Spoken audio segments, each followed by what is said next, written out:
এরপর সবাই মিলে পাহাড়ে উঠতে লাগলো। ঠিক তখনই হঠাৎ একটা পাখি সাঁ করে এসে শ্রাবণীকে আশ্রয় দিল।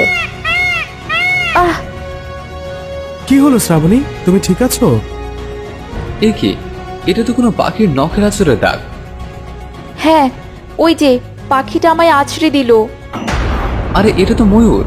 আমাদের জাতশত্রু ওদিকে দেখো, আরো ময়ূর উঠছে। ওরা যদি আমাদের চিনে ফেলে তাহলে কিছুতেই পাহাড়ের চূড়ায় পৌঁছতে দেবে না। কোনো উপায় নেই, চূড়ায় তো পৌঁছাতে আমাদের হবেই, হোক সেটা ওদের সাথে লড়াই করে।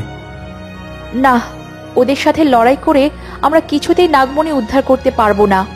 দেখো, ওরা সংখ্যায় অনেক, আমাদের তিনজনকে কামড়ে আছড়ে ছিন্ন ভিন্ন করে দেবে। এই ময়ূররা উপর থেকে দেখতে যতটা না সুন্দর, এদের পা ততটাই বিশ্রী। তাহলে আমরা নাগমণি অবধি পৌঁছাবো কি করে?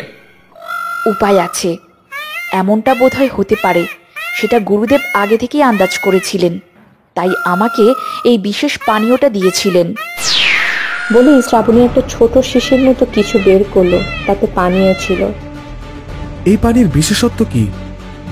এই পানিটা আমাদের শরীরে ছিটালে কয়েক মুহূর্তের জন্য আমাদের শরীর থেকে আমাদের সাপের গন্ধ বেরোবে না। তাই আমরা যে নাগ নাগিন এটা ময়ূররা বুঝতে পারবে না, আর আমাদের ওপর আক্রমণও করবে না। কিন্তু ওদের চোখ তো খোলা থাকবে, আমরা যখন নাগমণি তুলে নেব তখন তো আক্রমণ করবেই। তখন আমরা ধোয়ার কুণ্ডলী সৃষ্টি করব, এতে ওরা কিছুক্ষণ দেখতে পারবে না। সেই সুযোগে নাগমণি তুলে নিয়ে নাগমণির সাহায্যে আমরা মুহূর্তের মধ্যে নাগলোকে পৌঁছে যাব। এবার নাও, এই পানীয়টা নিজের শরীরে লাগিয়ে নাও সবাই। যেই ভাবা সেই কাজ। শ্রাবণীর কথা শুনে ওরা আর বিলম্ব না করে সেই বিশেষ পানীয়টা নিজেদের শরীরে লাগিয়ে নিল, আর আবার পাহাড় বেয়ে উঠতে লাগলো। এবার আর ময়ূরেরা আক্রমণ করলো না।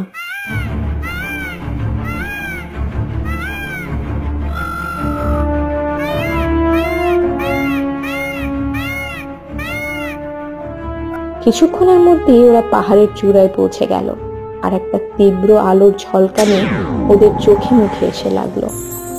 ওদের গন্তব্য ওদের সামনে অপেক্ষা করছে। নাগমণি একটা পাথরের উপর জ্বলজ্বল করছে, সবার চোখে খুশি জ্বলজ্বল করছে। ওদের কাঙ্ক্ষিত বস্তু ওদের সামনে।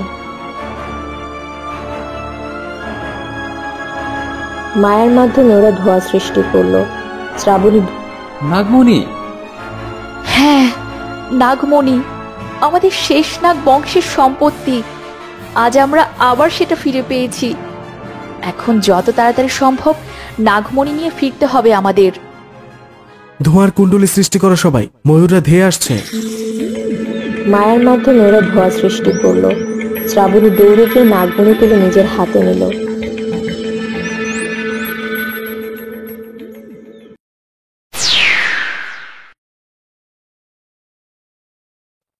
এদিকে সবার অন্তরালে আকাশকে সাথে নিয়ে যামিনী বুনছে ষড়যন্ত্রের জাল। যামিনীর তন্ত্র সাধনার ফলে জেনে ফেলেছে আজই শ্রাবণী নাগমণি নিয়ে নাগলোকে ফিরবে। তাই ও ভাবে যে আজই নাগলোকে আক্রমণ করবে আকাশকে নিয়ে, আর ছিনিয়ে আনবে নাগমণি। আজই আজই আজই আমার হাতে আসবে নাগমণি। তারপর আর আমাকে অমর হওয়া থেকে কেউ আটকাতে পারবে না, কেউ না। পুরো পৃথিবী আমার হাতের মুঠোয় আসবে।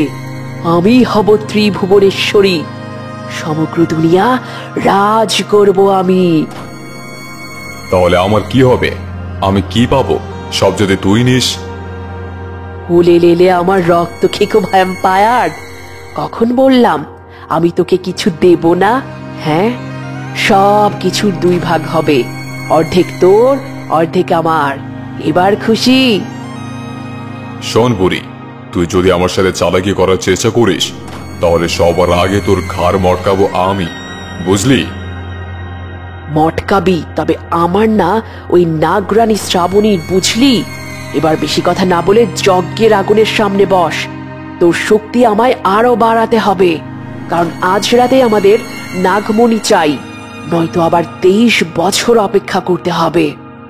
আজ রাতের পর আর কেউ নাগমণি ছুঁতে পারবে না, তাই যা করার আজ রাতেই করতে হবে। যুদ্ধের জন্য তৈরি হ নাগরানী, আমি আসছি নাগমণি ছিনিয়ে নিতে। নাগমণির সাহায্যে চোখের পলকেই প্রাসাদে পৌঁছে গেল শ্রাবণীরা। নাগমণি হাতে নিয়ে শ্রাবণী, অর্ণব, আর্য আর পিছন পিছন বরফ পাখি উড়ে আসতে লাগলো। আজ কয়েক যুগ পর আবার নাগমণি তার সঠিক স্থানে ফিরে এলো। শুধু আজ রাতের অপেক্ষা, ভোরের আলো ফুটলেই নাগমণি আগামী 23 বছরের জন্য সুরক্ষিত হয়ে যাবে, আর কেউ ছুতে পারবে না ওটা। আমি জানতাম তোমরা নিশ্চয়ই পারবে নাগমণিকে ফিরিয়ে আনতে। শুধু আজকে রাতটা শত্রুদের হাত থেকে রক্ষা করতে পারলে আগামী 23 বছরের জন্য নাগমণি সুরক্ষিত হয়ে যাবে। হ্যাঁ গুরুদেব, আমরা শপথ গ্রহণ করেছি যে নিজেদের জীবন দিয়ে হলেও নাগমণিকে রক্ষা করব। তাই আপনি কোনো চিন্তা করবেন না। আজ রাতে যাই হয়ে যাক না কেন, নাগমণি কেউ চুরি করতে পারবে না। শ্রাবণী একদম ঠিক বলেছে গুরুদেব, আপনি কোনো দুশ্চিন্তা করবেন না। এখন চলো, নাগমণি কক্ষে তোমাদের পূর্বজন্মের সঙ্গীদের প্রাণ ফেরাতে হবে। আর্য ঠিক বলেছে। অর্ণব, চলো তাড়াতাড়ি। বেচারীরা কত যুগ ধরে অপেক্ষা করছে এই দিনের জন্য। আজ আমরা আবার ওদের ফিরে পাবো। এরপর শ্রাবণীরা নাগমণির কক্ষে গেল আর নাগমণিকে নিজের স্থানে রাখলো। আর সঙ্গে সঙ্গে একটা নীল আলোয় পুরো ঘর ছেয়ে গেল। সেই আলোর ছটা সহ্য করতে না পেরে সবাই চোখ বন্ধ করলো। আলোটা কমে যেতেই চোখ খুলল শ্রাবণী, আর সামনে তাকাতেই খুশিতে চোখ ছলছল করে উঠল ওর। সামনে ওর প্রাণের প্রিয় বন্ধুরা দাঁড়িয়ে আছে, রকি, নীল, সাইমন, মেঘলা আর সীমা। অনেক যুগ পরে 7টা প্রাণ আবার একসাথে হলো ওদের, যেন আনন্দের শেষ নেই। সবার মনে আনন্দের ধারা বয়ে যাচ্ছে। মেঘলা, সীমা, তোরা ঠিক আছিস তো? হ্যাঁ রোহিণী, আমরা ঠিক আছি। আজ তোদের আবার ফিরে পেয়ে আমাদেরও নতুন জন্ম হলো। আজ তোদের ফিরে পেয়ে মনের ভিতর একটা অন্যরকম ভালো লাগা কাজ করছে ভাই। হ্যাঁ ভাই আবির, আমরাও তোদের পেয়ে অনেক খুশি। তোদের চেহারাটা বদলালেও তোরা সে আগের মতোই আছিস রোহিণী। হ্যাঁ আবির, আমি প্রথম থেকেই বুঝতে পেরেছিলাম যে এই আমাদের আবির। আচ্ছা, আমরা যে তোদের আবির আর রোহিণী বলে ডাকছি, তোদের বর্তমান নাম কি সেটাই তো জানা হলো না। বলছি আমি বলছি। আমাদের নাগরাজের নাম হলো অর্ণব, আর নাগরানীর নাম হলো শ্রাবণী, আর আমি হলাম আর্য নাগ সেনাপতি। কি তাই তো শ্রাবণী? একদম সেনাপতি মশাই। সবাই কথা বলছিল, এমন সময় গুরুদেব এলেন আর বললেন, তোমরা সব শুভ শক্তিরা এক হয়েছ দেখে আমি মনে মনে একটু শান্তি পেলাম। এবার ওই পিশাচিনী চামিনী আর ভ্যাম্পায়ারের বিনাশ হবেই।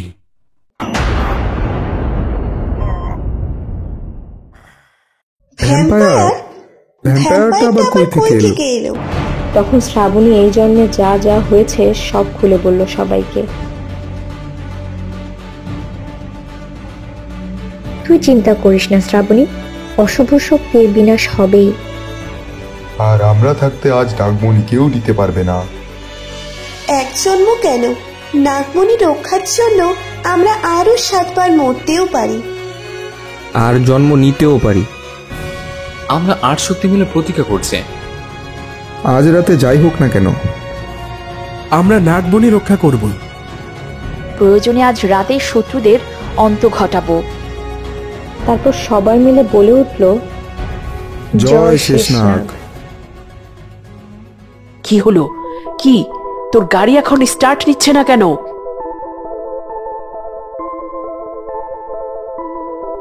হ্যাঁ হচ্ছে, এবার উঠে আয় গাড়িতে। অনেক রাত হয়ে গেছে, আজ রাতের মধ্যেই যা করার সব করতে হবে। এরপর ওরা আবার চলতে লাগলো। কিছুক্ষণ পর গভীর জঙ্গলে প্রবেশ করলো আর গাড়ি থেকে নেমে পায়ে হাঁটতে লাগলো। কে জানে কোথায় নিয়ে যাচ্ছিস, বলি তুই আমায়। বেশি কথা না বলে সামনে দেখ রক্তখেকো।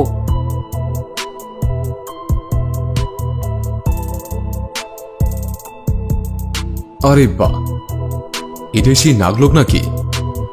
হ্যাঁ, এটাই আমাদের গন্তব্যস্থল। নে এবার নিজের ভয়ঙ্কর রূপে আয়। আমি তোকে পিশাচ সাধনার মাধ্যমে যে শক্তি দিয়েছি সেটা প্রয়োগ কর। কোনো নাগ নাগিনীর সাধ্য নেই তোকে আটকানোর। সব কিছু ধ্বংস করে দে, একটাও যেন প্রাণে না বাঁচে। এবার আকাশ নিজের ভ্যাম্পায়ার রূপে এলো। ওর দেহের আকৃতি আগের চেয়ে 50 গুণ বেড়ে গেল।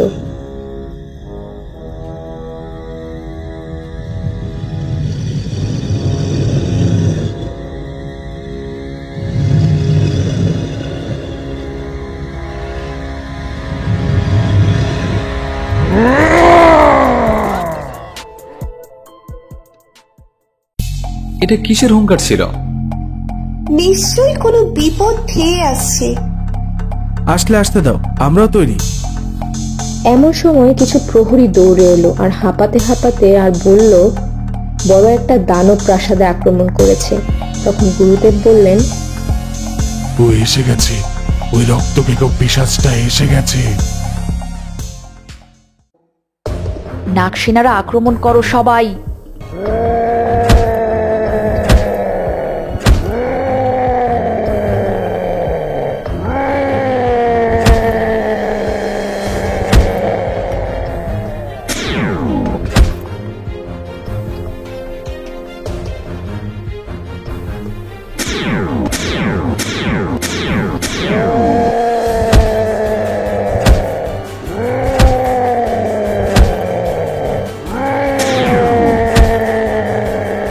শ্রাবণী ওর মরণ বিষ ভ্যাম্পায়ারের চোখে ছুড়ে দিল। চোখে অন্ধকার দেখতে লাগলো দানবটা। তখন শ্রাবণী, মেঘলা আর সীমা এক এক করে আঘাত হানতে লাগলো ভ্যাম্পায়ারের উপর।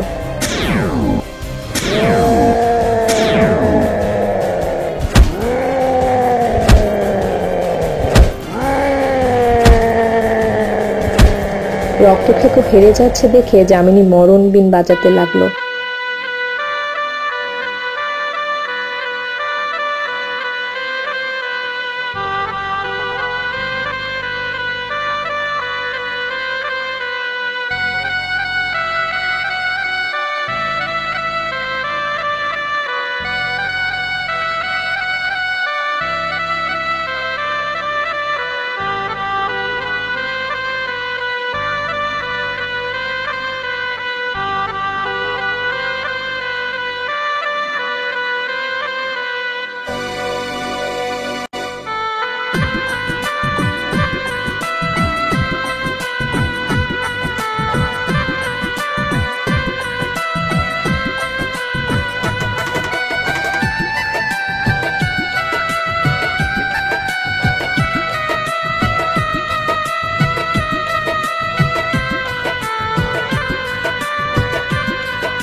এভাবে চললে তো আমরা কিছুই করতে পারবো না অর্ণব।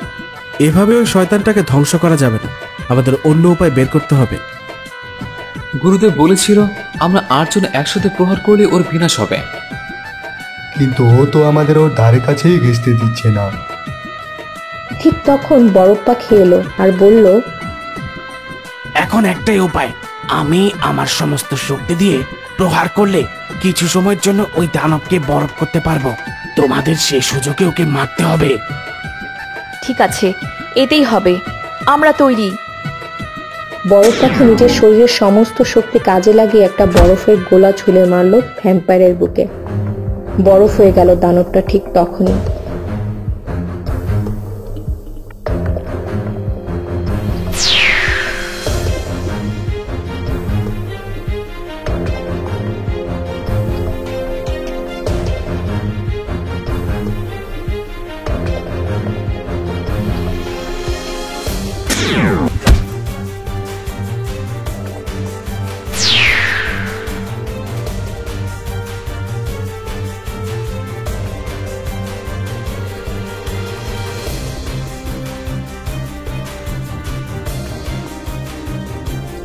আমরা পেরেছি ওই অশুভ শক্তিকে ধ্বংস করতে। শ্রাবণী, ওই দেখো, যামিনী নাগমণি নিতে চলেছে।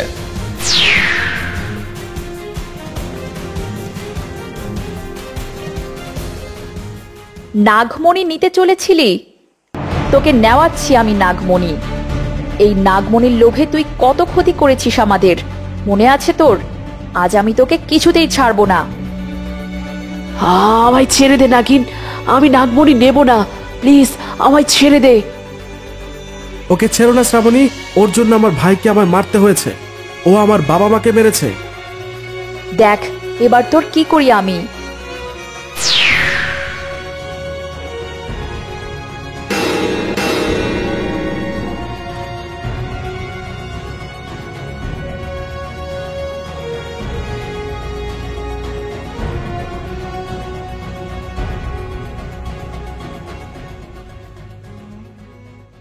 আজ আপনার সম্পত্তি আপনাকে সমর্পিত করলাম শেষনাগ।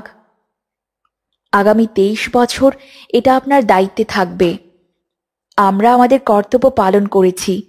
জানি না এই গল্প শেষ হলো কিনা, তবে এটা জানি যতদিন নাগমণি আছে ততদিনের শত্রুরাও জন্ম নেবে। হয়তো একটা কাহিনীর শেষ থেকে আবার একটা ভয়ঙ্কর কাহিনী শুরু হতে চলেছে, কিন্তু আমাদের গল্প হয়তো এখানেই শেষ। গল্প কখনো শেষ হয় না শ্রাবণী, একটা গল্পের শেষ থেকেই আরেকটা গল্প শুরু হয়। জানি গুরুদেব, কিন্তু আমি চাই না আমি যে পরিস্থিতির শিকার হয়েছি তেমনই কোনো ঘটনা আমার সন্তানের সাথে ঘটুক।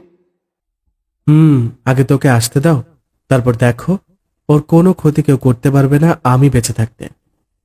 আর আমরা বুঝি পর হলাম এখন?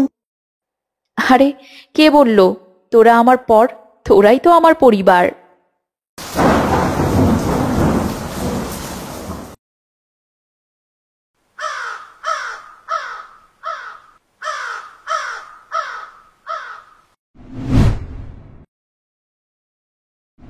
সব গল্পেরই শেষ হয়, কিন্তু এটাও সত্য যে শেষ থেকেই শুরু হয়।